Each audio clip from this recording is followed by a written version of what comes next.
Hello everyone स्वागत करछे YouTube channel Odisha study hub रे। तो पिला माने हमें आलोचना करतला +3 fourth semester political science honours major paper 9 रो यूनिट 1 बुझिला यूनिट 1। तो हमें आलोचना करतला राजनैतिक दर्शन जोटा कि सब रहितला प्राचीन चीन प्राचीन ग्रीस मध्ययुगीय राष्ट्रवाद इस्लामीय राजनैतिक विवर्तन माकियाभेली हब्स इत्यादि सब आलोचना करता। तो आउ गोटे रही तुम जोटा कि यूनिट 1 रही तुम हिगेल बुझेगा हिगेल हिगेल और कार्ल मार्क्स। तो आज आम हिगेल को विषय में आलोचना करबा जॉर्ज विलियम फ्रेडरिक हिगेल बुझेगा ख्रीष्टाब्द 1770 ख्रीष्टाब्द 1831 पर्यंत। तो हिगेल को विषय में आज आम आलोचना करबा जोटा कि यूनिट 1 रही तुम बुझेगा मेजर पेपर 9 रो यूनिट 1 रे बुझेगा पिला माने। तो बहुत पिला कमेंट करते कि यूनिट 2 यूनिट रो क्लास करंतु सर बोली। तो आउ गोटे क्लास तुम हेबो हिगेल को आज करदेबा आउ नेक्स्ट क्लास में तुम कार्ल मार्क्स को विषय में सरी जा। तो पुणी आम यूनिट 2 को कवर करवा बुझेगा। तो देख वेस्टर्न पॉलिटिकल थॉट 2 बुझेगा सेमिस्टर 4 कोर पेपर IX बा 9। तो देखो आलोचना करवा जो मैंने चैनल को प्रथम थर अच्छे चैनल को सब्सक्राइब करदेव और बेल आइकन प्रेस कर ऑल नोटिफिकेशन ऑन करदेव जहाद्वारा परवर्ती वीडियो आप सर्वप्रथम पाइपर। तो देख पिला माने आम आलोचना करवा बुझेगा। तो ये रही देख जॉर्ज विलियम फ्रेडरिक हिगेल ख्रीष्टाब्द 1770 ख्रीष्टाब्द 1831 पर्यंत। तो तांकर जीवनी प्रभाव लेखनी राष्ट्रतत्व स्वाधीनता चिंताधारा द्वंद्वात्मक आदर्शवाद संविधान पर मत युद्धतत्व आंतर्जातीयता अवदान इत्यादि सब आम देखा बुझेगा जॉर्ज विलियम फ्रेडरिक विषय। तो देख पिला माने आम आलोचना करवा देख। तो देख पिला माने आसीगला तुमर जॉर्ज विलियम फ्रेडरिक हिगेल बुझेगा जॉर्ज विलियम फ्रेडरिक हिगेल ख्रीष्टाब्द 1770 ख्रीष्टाब्द 1831 पर्यंत। तो देख तो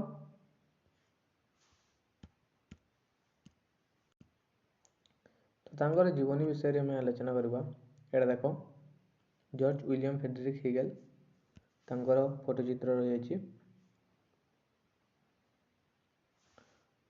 तो देख आम जीवनी आलोचना करवा लाइफ स्केच।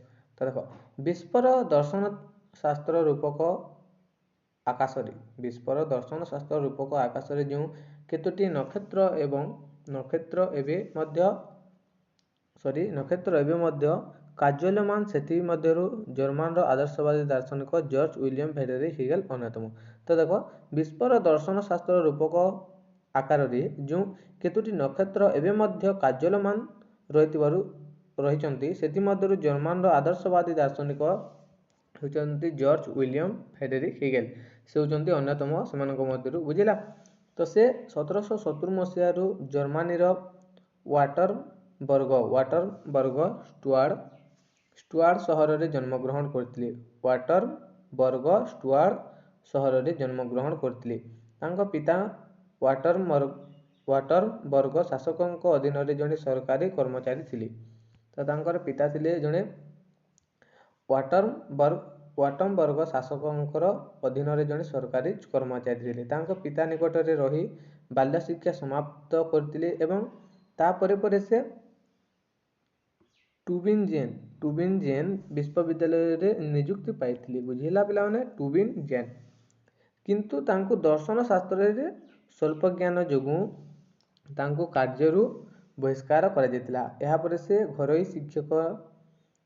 ଘରୋଇ ଶିକ୍ଷକ ଜେନା ବିଶ୍ୱବିଦ୍ୟାଳୟରେ ଅଧ୍ୟାପକ ହୋଇ ପ୍ରଧାନ ଶିକ୍ଷକ ଓ ସର୍ବଶ୍ରେଷ୍ଠ ହେଗେଲବର୍ଗ ବିଶ୍ୱବିଦ୍ୟାଳୟରେ ପ୍ରଫେସର ପଦବୀରେ ନିଯୁକ୍ତି ପାଇଥିଲେ। ତ ବୁଝିଲା। ତ ଦେଖ ତାଙ୍କ ପିତାଙ୍କ ନିକଟରେ ରହି ବାଲ୍ୟ ଶିକ୍ଷା ସମାପ୍ତ କରିଥିଲେ ଓ ଟୁବିନଜେନ ବିଶ୍ୱବିଦ୍ୟାଳୟରେ ନିଯୁକ୍ତି ପାଇଥିଲେ। କିନ୍ତୁ ତାଙ୍କୁ ଦର୍ଶନ ଶାସ୍ତ୍ରରେ ସ୍ୱଳ୍ପ ଜ୍ଞାନ ଯୋଗୁଁ ଡେଫିସିଏଣ୍ଟ ଇନ୍ ଫିଲୋସଫି ତାଙ୍କୁ କାର୍ଯ୍ୟରୁ ବହିଷ୍କାର କରାଗଲା। ଏହାପରେ ସେ ଘରୋଇ ଶିକ୍ଷକ ଜେନା ବିଶ୍ୱବିଦ୍ୟାଳୟର ଅଧ୍ୟାପକ ପ୍ରଧାନ ଶିକ୍ଷକ ଓ ସର୍ବଶେଷରେ ହେଗେଲବର୍ଗ ବିଶ୍ୱବିଦ୍ୟାଳୟରେ ପ୍ରଫେସର ପଦବୀରେ ନିଯୁକ୍ତି ପାଇଥିଲେ। ତ ଏହିଠାରେ ତାଙ୍କର ବିଦ୍ବତ୍ତା ପ୍ରକାଶିତ ହେଲା ଏବଂ ସେ ଏନସାଇକ୍ଲୋପିଡ଼ିଆ ଅଫ ଦ ଫିଲୋସୋଫିକାଲ ପୁସ୍ତକ ଲେଖିଥିଲେ। ବୁଝିଲା। ତ ହେଡେଲବର୍ଗରୁ ସେ ବର୍ଲିନ ବିଶ୍ୱବିଦ୍ୟାଳୟକୁ ସ୍ଥାନାନ୍ତରିତ ହେଲେ ଏବଂ ଜୀବନର ଶେଷ ସମୟ ପର୍ଯ୍ୟନ୍ତ ସେଠାରେ ସେ ଅବସ୍ଥାପିତ ହୋଇଥିଲେ। ତ ହେଡେଲବର୍ଗରୁ ସେ ବର୍ଲିନ ବିଶ୍ୱବିଦ୍ୟାଳୟକୁ ସ୍ଥାନାନ୍ତରିତ ହୋଇଥିଲେ ପିଲାମାନେ ଏବଂ ଜୀବନର ଶେଷ ସମୟ ପର୍ଯ୍ୟନ୍ତ ସେଠାରେ ସେ ଅବସ୍ଥାପିତ ହେଇଥିଲେ। ବର୍ଲିନରେ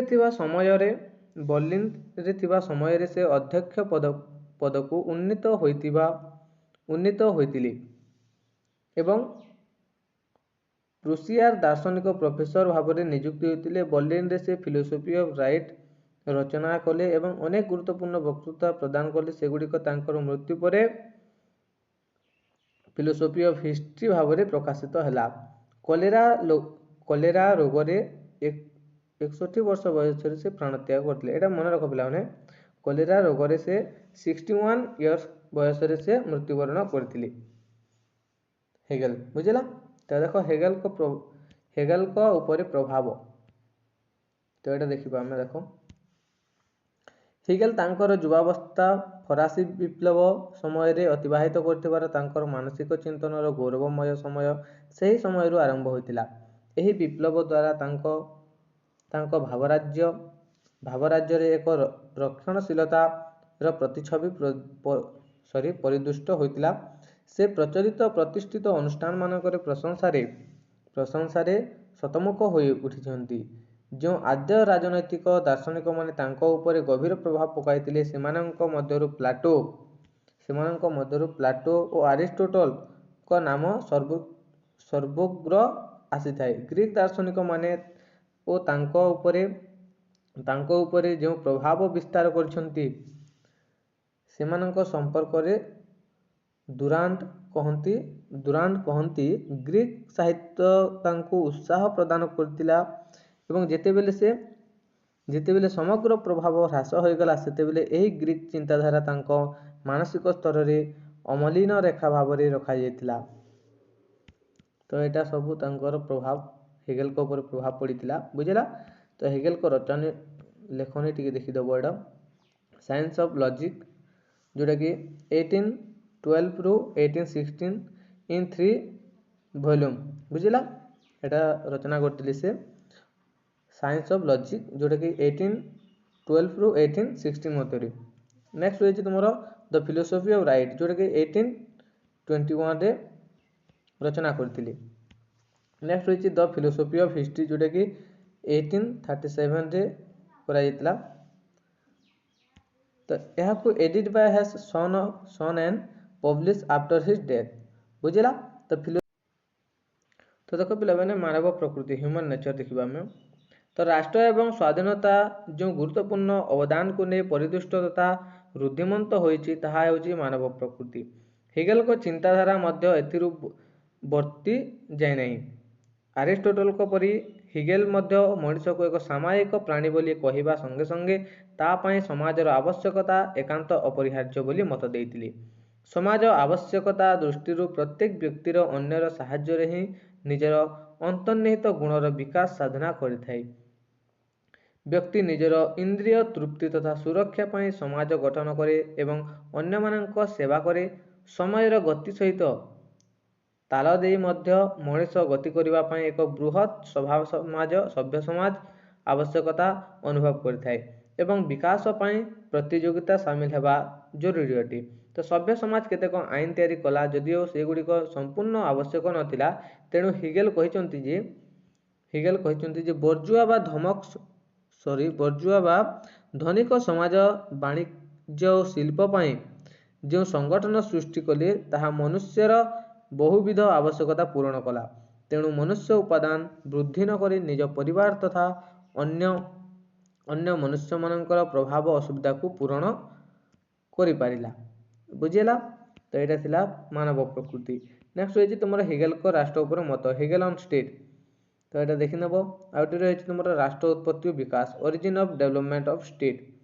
तो राष्ट्र उत्पत्ति और विकास उपर मत देवा जाए हेगेल कहते जे समग्र विश्वर मुख्य आधार होउची चेतना। समग्र विश्वर मुख्य आधार होउची चेतना बा विवेक जहाँकि सर्वशेष सोपान उपनीत हेबा निमंते द्वंद्वात्मक पद्धतिर साहाय्य नहीं थाए। मनुष्य होउची दृष्टिर मनुष्य होउची सृष्टिर एकमात्र सृष्टि जार विवेक रही अछि ताकू छाड़ीदेले आ कौनसी जीवर चेतना और विवेक नाही। तो निर्जीव मानक उपरे राष्ट्र नामक संगठन निकटरे विवेक बा धीशक्ति रही थाए। तो हेगेल को मतरे परिवार होउची प्रथम सामाजिक अनुष्ठान जे कि समाज सामाजिक दृष्टिपटरे विवेक द्वारा परिचालित होई थाए। बुझेला। तो ये थिला राष्ट्र उत्पत्ति और विकास देखि नब टिके एटा सब देखि नब पिला माने। नेक्स्ट होइची तुमरो समाज अपेक्षा राष्ट्र गुरुत्व एटा भी देखि नब टेंशन मार नब पिला माने एटा नोट करिवो। बुझेला। तो राष्ट्र को मानिबा एटा देखबो आउट रहिची वैशिष्ट्य जोटी फीचर्स हेगेल को एवं तांकर फीचर्स मन रही अछि एटा तो स्क्रीनशॉट मार नियो एटा देखो। तो नेक्स्ट रही समालोचना। बुझेला। समालोचना। तो नेक्स्ट क्लास में हमें 1 मार्क और 2 मार्क और 5 मार्क सिलेक्शन क्वेश्चन आलोचना करबा जोटा कि तुम एग्जाम पे बहुत लाभ